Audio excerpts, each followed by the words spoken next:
Hello सांगमाने आशा करूछु आपण माने समस्ते भलरे थिबे। सांगमाने मो सहित कथा हेबाकू चाहुथिले। मु वीडियो मझिरे मो नंबर देइछि। मो नंबर नेई मते कॉल करंतु। पूरा मजामस्ती रे कथा हेबा। मो ना कोमल। मु जबान हेली तो मो भितरे अरमान इच्छा मचळिबाकू लागिला। जेबे भी कोनोसी पुओ मते देखुथिला मु खिली खिली होई हसी पकाउथिली। मो सांगमाने कहुथिले एमिति करना, कोनोसी दिन तू विपदरे पड़ी जिबु। किंतु मु खोला खोली पुओ मानंक सह कथा हेउथिली, हस मजा करुथिली। आवार पुओ माने भी मोते देखि मो पाखकू आसुथिले, मो सह कथा हेउथिले एवं मोते एसबु जिनिसरे बहुत मजा आसुथिला।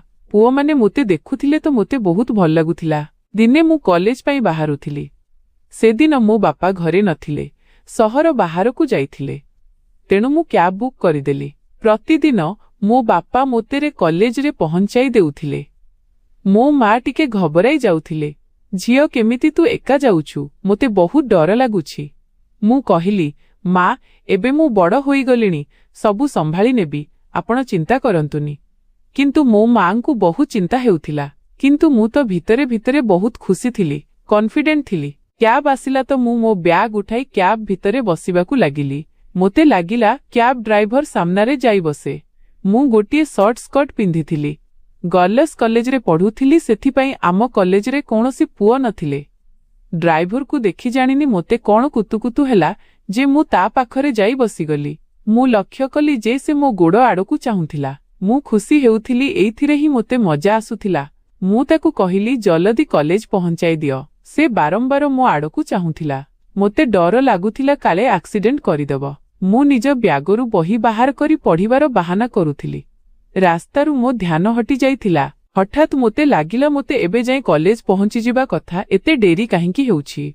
मु बाहरकू नजर बुलाइली तो कोनोसी अलगा ही रास्ता थिला।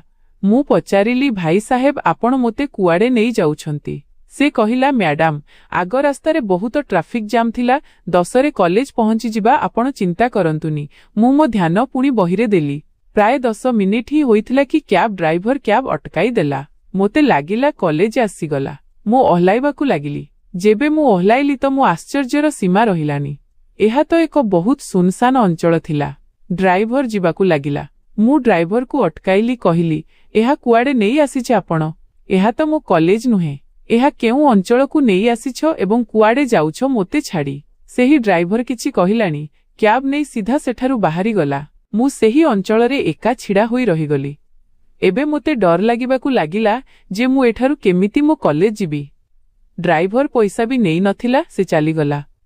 मो अवस्था तो बहुत खराब हेबाकू लागिथिला। किंतु सेतिकी बेले मु देखिली सेठारे गोटिए कार आसुथिला। मु ताकू सीधा हाथ देखाइली तो कार वाला मो सामनारे आसी कार अटकाई देला। पुणी बाहरकू आसी मो पाखकू आसीगला। कहिबाकू लागिला, तुमे एही सुनसान अंचल रे कोन करूछ? जेबे मु ताकू सबु कथा कहिली तो ताकू आश्चर्यर झटका लागिला। प्रथमे तो जेमिति से मो उपरे विश्वास करुनथिला, बोध हुए भाबुथिला जे मु कोनोसी चोर। मु ताकू आईडी कार्ड देखाइली एवं ताकू अनुरोध कली जे मुते कॉलेज छाड़ी दियो। जेबे ताकू विश्वास हेला जे मु कोनोसी चोर नुहे, से कहिला, मैडम जदि मोरे बसी जाआंते। मु तार साइड रे जाई बसीगली। गाड़ी चलाऊ चलाऊ से मो आड़कू चाहिला, कहिला, आपण तो बहुत सुंदर। एमिति हसीन झियर एमिति सुनसान जगारे रहिबा ठीक नुहे। झियो माने किडनैप होई जांती। ता मुहरु किडनैप शब्द सुनी मोते घबराहट हेबाकू लागिला। मोते बहुत डर लागिबाकू लागिला। हठात ही पुओटी कहिला, मु तुमकू जीवनर मजा देबाकू चाहुछि। मु ता आड़कू चाहिली, कहिली, तुमे कोन कहुछ मोर किछि बुझा पडुनी। से कहिला, तुमकू एबे जणा पड़ी जिवो। से निज गाड़ी गाँ आड़कू मोड़ी देला। मु कहिली, तुमे एपटे काहेकि जाउछ? एहा तो सहर बाहर रास्ता। से कहिला, टिके सबुर रख, रोज कॉलेज जाउछ, आजी टिके जीवनर मजा नहीं जा। मोते बहुत घबराहट हेबाकू लागिथिला। सेही पुओ मोते गोटिए फॉर्म को नेई आसिला। मु कहिली, एहा तुमे मोते एठाकू काहेकि नेई आसिछ? मोते पाठ पढ़िबाकू कॉलेज जिबार थिला। से कहिला, कारण आजी तुमर एइया ही मंजिल लक्ष्य थिला। सेही कैब ड्राइवर को मु कहिथिली तुमकू सेही अंचल रे छाड़िबाकू। एबे तुमे सतरे किडनैप होई सारिछ। रास्तारे मु तुमकू भुलाइथिली, जहा फलरे तुमे पाटितुंड न कर। बिलेई फसीगला जाल रे। मु ता मुहंकू एमिति चाहुथिली जेमिति मोते बड़ झटका लागिछि। मु कहिली, तुमे मोते किडनैप केमिति करि पारिबो? मु बड़ कोनोसी पिला नुहे ଏବଂ ତୁମେ ମୋତେ ଏମିତି କିଡନାପ କାହିଁକି କଲ? ସେ କହିଲା, ରୋଜ ତୁମେ ଏମିତି ସୁନ୍ଦର ଏବଂ ଛୋଟ ଛୋଟ କପଡ଼ା ପିନ୍ଧି କଲେଜ ଯାଉଛ। ତୁମକୁ ରୋଜ ଦେଖେ। ପୁଅମାନଙ୍କ ସହ ହସି ହସି କଥା ହେଉଛ। କେବେ ଭାବିଛ ପୁଅମାନଙ୍କ ହୃଦୟରେ କଣ ବିତୁଥିବ? ତୁମକୁ ତ ବହୁତ ପୂର୍ବରୁ ହାସଲ କରିବା ଫିରାକ ସୁଯୋଗରେ ଥିଲି, କିନ୍ତୁ ତୁମେ ତୁମ ବାପାଙ୍କ ସହ କଲେଜ ଯାଉଥିଲ। ବାପାଙ୍କ ସହ ହିଁ ଯାଉଥିଲ ଏବଂ ମୁରେ ଥିଲି କେତେବେଳେ ତୁମକୁ ଉଠାଇ ନେବି। ମୋତେ ବହୁତ ଅଧିକ ରାଗ ଆସିଗଲା। ତାକୁ ଧକ୍କା ମାରି ମୁଁ ସେଠାରୁ ବାହାରିବାକୁ ଲାଗିଲି କି ସେ ମୋ ହାତ ଧରିନେଲା। ମୋତେ ନିଜ ଆଡ଼କୁ ଟାଣିନେଲା ଏବଂ କହିଲା, ଏଠାରୁ ବଞ୍ଚିବାର ଏବେ କୌଣସି ରାସ୍ତା ନାହିଁ। ତୁମେ ବୋଧହୁଏ ଜାଣିନ ମୁଁ କିଏ ଏବଂ ମୁଁ ତୁମ ସହ କଣ କରିପାରେ। ମୁଁ କହିଲି, ଦେଖ ତୁମେ ଯିଏ ବି ହୁଅ ମୋତେ ଯିବାକୁ ଦିଅ। ସେ କହିଲା, ତୁମେ ମୋର କେବେ ଆଜାଦ ହୋଇପାରିବନି। ଜୀବନ ସାରା ତୁମକୁ ନିଜ ପାଖରେ ରଖିବି ଏବଂ ତୁମ ଯୌବନର ମଜା ନେବି। ଜଣେ ଅଜଣା ପୁଅ ମୋତେ କିଡନାପ କରିନେଇଥିଲା। ମୁଁ କେବେ ତାକୁ ଦେଖିଛି କି ନାହିଁ ମୋର ମନେ ବି ନାହିଁ। ମୋତେ ବୁଝା ପଡୁନଥିଲା ଯେ ମୁଁ ତାକୁ କେମିତି ମନାଇବି ଯେ ସେ ମୋତେ ଛାଡ଼ିଦେଉ। ମୋତେ ଘବରାହଟ ହେବାକୁ ଲାଗିଥିଲା। ମୁଁ କହିଲି, ଦେଖ ଗୋଟିଏ ଉପାୟ ଅଛି, ଆମେ ବନ୍ଧୁ ହୋଇଯିବା ତ ତୁମେ ମୋତେ ଛାଡ଼ିଦିଅ। ସେ ହସିବାକୁ ଲାଗିଲା, କହିଲା, ଯାହା କରିବାକୁ ଆସିଛି ତାହା ନକରି ତୁମକୁ କେମିତି ଛାଡ଼ିଦେବି? ମୋତେ ତା ଉପରେ ବହୁତ ଅଧିକ ରାଗ ଆସିବାକୁ ଲାଗିଲା। ମୁଁ କହିଲି, ମୋତେ ରାଗାଅନି, ମୁଁ ତୁମର ସେହି ଅବସ୍ଥା କରିବି ତୁମେ ଭାବିବି ପାରିବନି। କହି ମୁଁ ତା ଉପରେ ଝପଟି ପଡ଼ିଲି। ସେ ବି ମୋ ସହ ଜବରଦସ୍ତି କରିବାକୁ ଲାଗିଲା। ଆମ ଭିତରେ ଯୁଦ୍ଧ ଆରମ୍ଭ ହୋଇଯାଇଥିଲା। ସେ ମୋତେ ବିଛଣା ଉପରେ କଚାଡ଼ି ଦେଲା। ମୋ ଉପରେ ଚଢ଼ିଗଲା, କିନ୍ତୁ ମୁଁ ବି ତା ସହ ଯୁଦ୍ଧ ଜାରି ରଖିଥିଲି। ଥରେ ତ ମୁଁ ତା କେଶରେ ଟାଣିଦେଲି ଏବଂ ବେକରେ ଦାନ୍ତ କାମୁଡ଼ି ଦେଇଥିଲି, କିନ୍ତୁ ସେ ମୋ ପାଟିରେ ହାତ ରଖିଦେଲା ଏବଂ ନିଜର ଗୋଟିଏ ହାତରେ ମୋର ଦୁଇଟି ହାତକୁ ଶକ୍ତ ଭାବେ ଧରିନେଲା। ମୁଁ ଛଟପଟ ବି ହୋଇପାରୁନଥିଲି କି ଚିତ୍କାର କରିପାରୁନଥିଲି। ମୁଁ ନିଜ ଗୋଡ଼ର ବ୍ୟବହାର କରିବାକୁ ଚେଷ୍ଟା କଲି, କିନ୍ତୁ ଏହି ଅଜଣା ପୁଅ ବହୁତ ଶକ୍ତିଶାଳୀ ଥିଲା। ମୁଁ ତା ଆଗରେ ତିଷ୍ଠି ବି ପାରୁନଥିଲି। ମୁଁ ପୁଅମାନଙ୍କ ସହ ହସି କଥା ହୁଏ, ଏହାର ଅର୍ଥ ଏହା ନୁହେଁ ଯେ ମୋ ଇଚ୍ଛା ବିରୋଧରେ କେହି ମୋତେ ହାତ ବି ଲଗାଉ। ଭଲେ ଆଜି ମୋ ଜୀବନ ବି ଚାଲିଯାଉ, କିନ୍ତୁ ମୁଁ ମୋର ହିଫାଜତ ସୁରକ୍ଷା କରିବି। କାହା ସହ ହସିବା କହିବା, କାହାକୁ ଦେଖି ମୁସ୍କୁରାଇବା ବା ଖୁସି ହେବା ଅଲଗା ହୋଇଥାଏ ଏବଂ କାହାକୁ ହାତ ଲଗାଇବା ସମ୍ପୂର୍ଣ୍ଣ ଅଲଗା। ଏହି ପୁଅକୁ ମୁଁ ଆଜି ଏହାର ଫରକ ପାର୍ଥକ୍ୟ ବୁଝାଇବି। ହଠାତ୍ ସେହି ପୁଅ ମୋତେ ଚୁମ୍ବନ ଦେବା ଆରମ୍ଭ କରିଦେଲା। ମୁଁ ଛଟପଟ ହେବାକୁ ଲାଗିଲି। ନିଜ ମୁହଁ ଏପଟେ ସେପଟେ ହଲାଇଲି, ଯାହା ଫଳରେ ସେ ମୋତେ ଚୁମ୍ବନ ଦେଇ ନପାରୁ। ସେ ନିଜର ଗୋଟିଏ ହାତ ମୋ ପାଟିରୁ ହଟାଇ ଦେଇଥିଲା ଏବଂ ମୋ ଶରୀରରେ ନିଜ ହାତ ବୁଲାଇବାକୁ ଲାଗିଲା। ଯେବେ ତା ହାତ ମୋ ନରମ ନରମ ଅଙ୍ଗ ପର୍ଯ୍ୟନ୍ତ ପହଞ୍ଚିଲା, ମୁଁ ମଦହୋଶ ହେବାକୁ ଲାଗିଲି। ସେ ଧୀରେ ଧୀରେ ନିଜ ହାତ ମୋ ସାରା ଶରୀରରେ ବୁଲାଇବାକୁ ଲାଗିଲା ଏବଂ ଅନ୍ୟ ହାତରେ ମୋ ଦୁଇ ହାତକୁ ଜବରଦସ୍ତି ଧରି ରଖିଥିଲା। ମୋ ସାମ୍ନାରେ ନିଜ ଶକ୍ତିର ପ୍ରଦର୍ଶନ କରୁଥିଲା। ଏମିତି ଲାଗୁଥିଲା ମୋ ସହ ଜବରଦସ୍ତି ସବୁ କରିନେବାକୁ ଚାହୁଁଥିଲା। ପୁଣି ମୋ ଗୋଡ଼ ପର୍ଯ୍ୟନ୍ତ ପହଞ୍ଚିଗଲା। ମୋ ଜଙ୍ଘରେ ହାତ ବୁଲାଇବାକୁ ଲାଗିଲା। ଗୋଟିଏ ମୁହୂର୍ତ୍ତ ପାଇଁ ମୋ ଆଖି ଆଗରେ ଅନ୍ଧାର ଛାଇଗଲା। ମୋର ସାରା ଶରୀର ପବନରେ ଉଡ଼ିବାକୁ ଲାଗିଥିଲା। ମୋ ଭିତରେ ଗୋଟିଏ ବିଜୁଳିର କରେଣ୍ଟ ପରି ଦୌଡ଼ିବାକୁ ଲାଗିଲା। ଧୀରେ ଧୀରେ ନିଜ ହାତ ମୋ ସ୍କର୍ଟ ତଳକୁ, କିନ୍ତୁ ମୋତେ କିଛି ହୋସ୍ ନଥିଲା। ଏହି ଅଜବ ଅନୁଭବରେ ମୁଁ ଲଢ଼ିବା ଭୁଲିଗଲି। ନିଜ ଶକ୍ତିର ପରୀକ୍ଷା କରିବାର ଶକ୍ତି ମୋ ପାଖରେ ନଥିଲା। ତାର ଏଇ ଜବରଦସ୍ତିରେ ଜାଣିନି ମୋର କଣ ହୋଇଗଲା। ଗୋଟିଏ ମୁହୂର୍ତ୍ତ ପାଇଁ ମୁଁ ଛଟପଟ ହେବା ଭୁଲିଗଲି। ମୁଁ ଚିତ୍କାର କରିବା ଭୁଲିଗଲି। ଏକ ଅଦ୍ଭୁତ ଅନୁଭବ ମୋ ଭିତରେ ସମାଇଗଲା, ଯାହା ପୁଅଟି ବି ବୁଝି ସାରିଥିଲା। ମୋ ହାତ ଛାଡ଼ିଦେଲା, କିନ୍ତୁ ଜାଣିନି କାହିଁକି ମୋ ଆଖିରୁ ଲୁହ ବୋହିବାକୁ ଲାଗିଲା। ମୁଁ ନିଜ ଆଖି ବନ୍ଦ କରିଦେଲି ଏବଂ ଲୁହର ଟୋପା ବୋହିବାକୁ ଲାଗିଲା। ସେହି ପୁଅ ମୋ ଆଖିର ଲୁହ ଦେଖି ଅଟକିଗଲା। ମୁଁ ଲୁହକୁ ନିଜ ଓଠରେ ପିଇବାକୁ ଲାଗିଲା। ମୋ ଆଖି ଖୋଲିଲି ତ ମୋ ଆଖି ଲାଲ ହୋଇସାରିଥିଲା। ଜାଣିନି ତାକୁ କଣ ହେଲା, ମୋତେ ଛାଡ଼ିଦେଲା। ଉଠିବାକୁ ଲାଗିଥିଲା କି ମୁଁ ତା ହାତ ଧରିନେଲି। ସେ ବଡ଼ ହିଁ ଆଶ୍ଚର୍ଯ୍ୟଭରା ନଜରରେ ମୋ ଆଡ଼କୁ ଚାହିଁଲା। ମୁଁ ଛିଡ଼ା ହୋଇଗଲି। ସେ ମୋର କିଛି କହିବା ଅପେକ୍ଷାରେ ରହିଲା। ମୁଁ ବେକାବୁ ହୋଇସାରିଥିଲି। ମୁଁ କିଛି କହିଲିନି। କଷିକରି ତାକୁ ନିଜ ବାହୁରେ ଭରିନେଲି। ମୋର ଏହି ଆଚରଣରେ ସେ ବହୁତ ଆଶ୍ଚର୍ଯ୍ୟ ହୋଇଗଲା। ସେ ବି କଷିକରି ମୋତେ ନିଜ ବାହୁରେ ଭରିନେଲା। ପୁଣି ଥରେ ମୋତେ ଚୁମ୍ବନ ଦେବାକୁ ଲାଗିଲା। ମୋ ଶରୀରରେ ହାତ ବୁଲାଇବାକୁ ଲାଗିଲା। ମୁଁ କହିଲି, ବସ୍ ନିଜ ସୀମାରେ ରୁହ, ମୁଁ ତୁମର ଗୋଲାମ। ତାପରେ ସେହି ପୁଅ ମୋତେ ଭଲ ତ ପାଇଥିଲା, କିନ୍ତୁ ସୀମା ଅତିକ୍ରମ କରିନଥିଲା। କିଛି ସମୟ ପରେ କହିଲା, ତୁମେ ବସ୍, ମୁଁ ଚା ବନାଇ ଆଣୁଛି। ସେ ଚା ଜଳଖିଆ ବନାଇ ମୋ ସାମ୍ନାକୁ ନେଇ ଆସିଲା। ମୁଁ ଏବେ ବି ଜାଣିନଥିଲି ଏ କିଏ, ମୋତେ କିଡନାପ କାହିଁକି କଲା। ମୁଁ ଚା ଜଳଖିଆ କରିବାକୁ ଲାଗିଲି। ମୋତେ ଜଣାଥିଲା ଯେ ପୁଅଟି କିଛି ଖରାପ ଜିନିଷ ମୋ ଖାଇବାରେ ମିଶାଇବନି। ଜାଣିନି କାହିଁକି ସେହି ପୁଅ ଉପରେ ମୁଁ ବିଶ୍ୱାସ କରିବାକୁ ଲାଗିଥିଲି। ହଠାତ୍ ସେ କହିଲା, କୋମଲ, ମୁଁ ତୁମକୁ ଘୃଣା କରେ। ମୁଁ ଭାବିଥିଲି ତୁମର ସବୁକିଛି ଖରାପ କରିଦେବି, ପୁଣି ତୁମକୁ ଘର ସାମ୍ନାରେ ନେଇ ଫୋପାଡ଼ି ଦେବି। ଯେବେ ତୁମେ ମୋ ସାମ୍ନାକୁ ଆସିଲ, ମୁଁ ତୁମ ସହ ସେଇଆ କରିପାରିଲିନି। ଜାଣିନି ମୋତେ କ'ଣ ହେଲା, ମୁଁ କାହିଁକି ଦୁର୍ବଳ ପଡ଼ିଗଲି। ଏହି ପୁଅ ମୋତେ ନିଜ ଫାର୍ମରେ ବନ୍ଦୀ କରି ରଖିଥିଲା। ମୁଁ କହିଲି, ତୁମେ ମୋତେ ନିଜ ଘରେ କାହିଁକି ଛାଡ଼ିଦଉନ? ସେ କହିଲା, ଘରକୁ ଯିବା ସ୍ୱପ୍ନ ତୁମେ ଛାଡ଼ିଦିଅ, କାରଣ ତୁମେ ଏବେ ମୋ ସହ ହିଁ ରହିବ। ଏହା ଶୁଣି ମୁଁ କିଛି ଡରିଗଲି। ମୋ ଛାତି ଡରରେ କମ୍ପିବାକୁ ଲାଗିଲା। ଶେଷରେ କ'ଣ କଥା ହେଲା ଯେ ସେ ମୋତେ ଉଠାଇ ନେଲା। ମୋର ନା କାହା ସହ ଶତ୍ରୁତା ଅଛି ନା ମୋର କେହି ଭଲ ପାଇବା ବାଲା ଥିଲା। ମୁଁ ନିଜ ମୁଣ୍ଡରେ ଜୋର ଦେବାକୁ ଲାଗିଲି, ଭାବିବାକୁ ଲାଗିଲି ଏ ପୁଅ କିଏ? ମୁଁ ତାକୁ ପଚାରିଲି, ତୁମ ନାଁ କ'ଣ? ସେ କହିଲା, ମୋ ନାଁ ରାଜୀବ। ଏବେ ମୁଁ ନିଜ ମୁଣ୍ଡରେ ଜୋର ଦେଲି। ରାଜୀବ ନାଁ ଶୁଣି ମୋ ମୁଣ୍ଡର ବତି ଜଳିଲାଣି। ସେ କହିଲା, କ'ଣ ଭାବିବାକୁ ଲାଗିଲ? ଏଇଆ ଭାବୁଛ କି ତୁମେ ମୋତେ ଜାଣିଛ କି ନାହିଁ? ମୁଁ କହିଲି, ମୁଁ ବୁଝିବାକୁ ଚେଷ୍ଟା କରୁଛି, ଶେଷରେ ତୁମେ ମୋତେ ଘୃଣା କାହିଁକି କରୁଛ? ମୋର ତ କାହା ସହ କୌଣସି ଶତ୍ରୁତା ନାହିଁ। ସେ କହିଲା, ଆଖି ବଦଳରେ ଆଖି। ମୋ କଥାରେ ବହୁତ ରାଗରେ ସେ ମୋତେ ଦେଖିବାକୁ ଲାଗିଲା।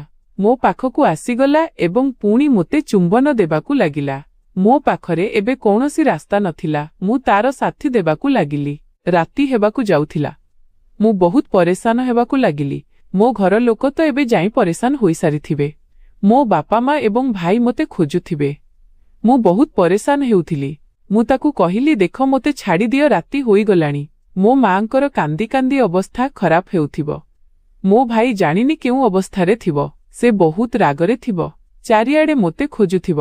କିନ୍ତୁ ମୋ କଥାର ତା ଉପରେ କୌଣସି ପ୍ରଭାବ ପଡ଼ୁନଥିଲା।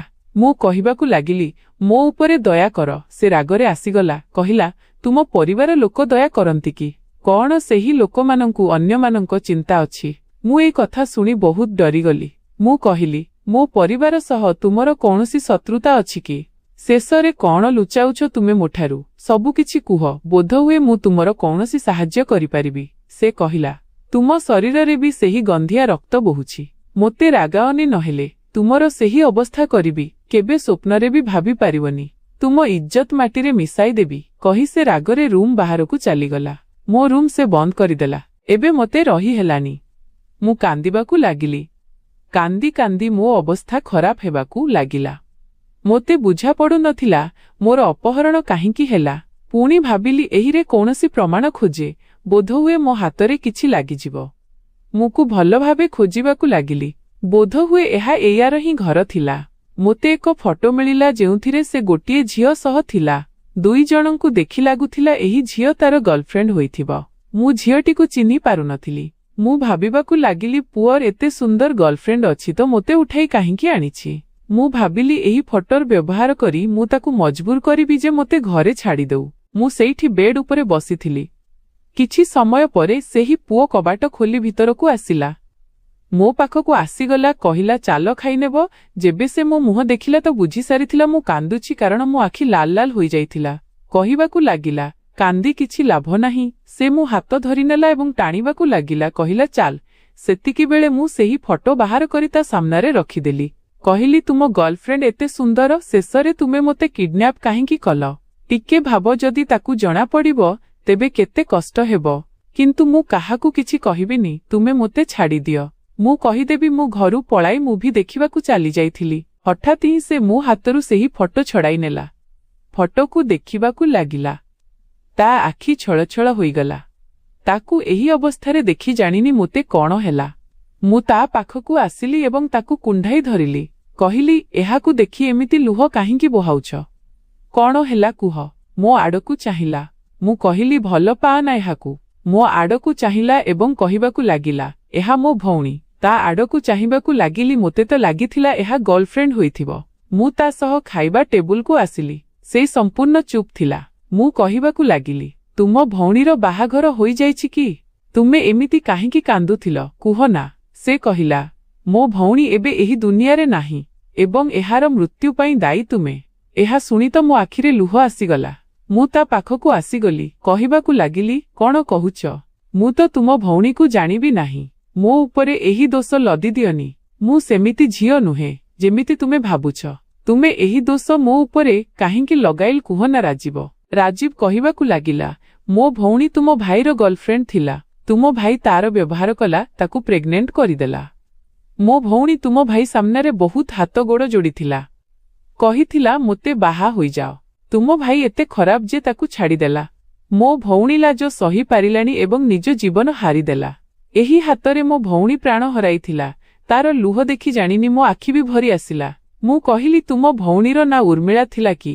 ସେ ମୋ ଆଡ଼କୁ ରାଗରେ ଚାହିଁଲା। ମୁଁ କହିଲି ମୁଁ ଜାଣିଛି, ମୋ ଭାଇ କହିଥିଲା ଉର୍ମିଳା ନାଁର ତାର ଜଣେ ଗର୍ଲଫ୍ରେଣ୍ଡ ଅଛି, କିନ୍ତୁ ମୋତେ ଏହି କଥା ଆଦୌ ଜଣା ନଥିଲା। ଏବେ ଏବେ ତୁମେ ମୋତେ କହିଲ, ସେଥିପାଇଁ ତୁମେ ମୋତେ କିଡ୍ନାପ୍ କଲ, ଯାହାଫଳରେ ଏହାର ପ୍ରତିଶୋଧ ନେଇପାରିବ। ସେ କହିଲା, ମୁଁ ଚାହୁଁଥିଲି ତୁମକୁ ବି ସେମିତି ପ୍ରେଗନେଣ୍ଟ କରି ଛାଡ଼ିଦେବି, ଯାହାଫଳରେ ତୁମେ ବି ସେମିତି ଅପମାନିତ ହୁଅ ଯେମିତି ଦୁନିଆ ସାମ୍ନାରେ ମୋ ଭଉଣୀ ଅପମାନିତ ହୋଇଥିଲା ଏବଂ କଲେଜରେ ତାର ଏତେ ମଜା ଉଡ଼ାଯାଇଥିଲା ଯେ କାହାକୁ ବି ମୁହଁ ଦେଖାଇବା ଲାୟକ ରହିନଥିଲା। ଏବେ ମୁଁ ବି ରାଗରେ ଆସିଗଲି। କହିବାକୁ ଲାଗିଲି, ତୁମକୁ ମୋ ସହ ଯେଉଁ ଖରାପ କାମ କରିବାର ଅଛି କରିନିଅ, କିନ୍ତୁ ଯଦି ମୁଁ ଗର୍ଭବତୀ ହୋଇଗଲି ତ ମୁଁ ମୋ ଜୀବନ ହାରିବିନି, ବରଂ ତୁମ ପିଲାକୁ ଜନ୍ମ ଦେବି। ଆଜିର ରାତି ଅଛି ତୁମ ପାଖରେ, କହି ମୁଁ ନିଜକୁ ଆସିଗଲି। ଏବେ ମୋ ଭିତରେ ବି ବହୁତ ରାଗ ଭରିଗଲା। ମୁଁ ଚାହୁଁଥିଲି ମୋ ସହ ଯାହାବି ଖରାପ କାମ କରିବାକୁ ଚାହୁଁଛି କରିନେଉ, କିନ୍ତୁ ମୋତେ ଆଜାଦ କରିଦେଉ। ମୋ ପଛେ ପଛେ ମୋକୁ ଆସିଗଲା। ପୁଣି ମୋ ପାଖକୁ ଆସି କହିଲା, ତୁମେ ଭାବିନିଅ କ'ଣ ଚାହୁଁଛ। ମୁଁ କହିଲି, ତୁମ ଭଉଣୀକୁ ମୁଁ ଫେରାଇ ଆଣିପାରିବିନି ଏବଂ ଯାହା କିଛି ବି ହୋଇଥିଲା ସେଥିରେ କେବଳ ମୋ ଭାଇର ଭୁଲ ନଥିଲା, ତୁମ ଭଉଣୀର ବି ଭୁଲ ଥିବ। କିନ୍ତୁ ଯଦି ତୁମର ଘୃଣା ଏହିପରି ଭାବେ ମିଟିପାରିବ ତ ମୁଁ ଦେଖିବାକୁ ଚାହୁଁଛି ତୁମ ଘୃଣାର ସୀମାକୁ। ଏତିକି ମୋ ମୁହଁରୁ ବାହାରିନି କି ସେ ମୋ ଉପରେ ଝପଟି ପଡ଼ିଲା ଏବଂ ତାର କାମରୁ ମୋତେ ତାର ଘୃଣାର ଜଣାପଡ଼ିବାକୁ ଲାଗିଲା। ବହୁତ ନିଷ୍ଠୁର ଭାବେ ମୋ ଶରୀରକୁ ମନ୍ଥନ କରିବାକୁ ଲାଗିଲା। ମୋ ସହ ନିଜର ଇଚ୍ଛା ପୂରଣ କରିବାକୁ ଲାଗିଲା। ମୁଁ ତାକୁ ଅଟକାଇ ନଥିଲି। ମୁଁ ଚାହୁଁଥିଲି ତାର କଷ୍ଟ ଦୂର ହୋଇଯାଉ। ସାରା ରାତି ସେ ମୋ ସହ ଘୃଣାର ଖେଳ ଖେଳିଥିଲା, ତାର ଘୃଣାର ସୀମା ଦେଖାଇଥିଲା। ଏବେ ସକାଳ ହେଲା ତ ମୁଁ ସମ୍ପୂର୍ଣ୍ଣ ଭାଙ୍ଗି ଚୁରମାର ହୋଇଯାଇଥିଲି। ମୋ ସହ ହିଁ ଶୋଇଥିଲା। କହିଲା, ତୁମେ ମୋ ଘୃଣାର ସୀମା ଦେଖିନେଲ ନା, ଏବେ ଚାଲନ୍ ତୁମକୁ ତୁମ ଘରେ ପହଞ୍ଚାଇ ଦେଉଛି। କିନ୍ତୁ ଗତକାଲି ରାତିରେ ଯାହା କିଛି ବି ହୋଇଛି ତାର ଭିଡିଓ ମୁଁ ବନାଇ ନେଇଛି।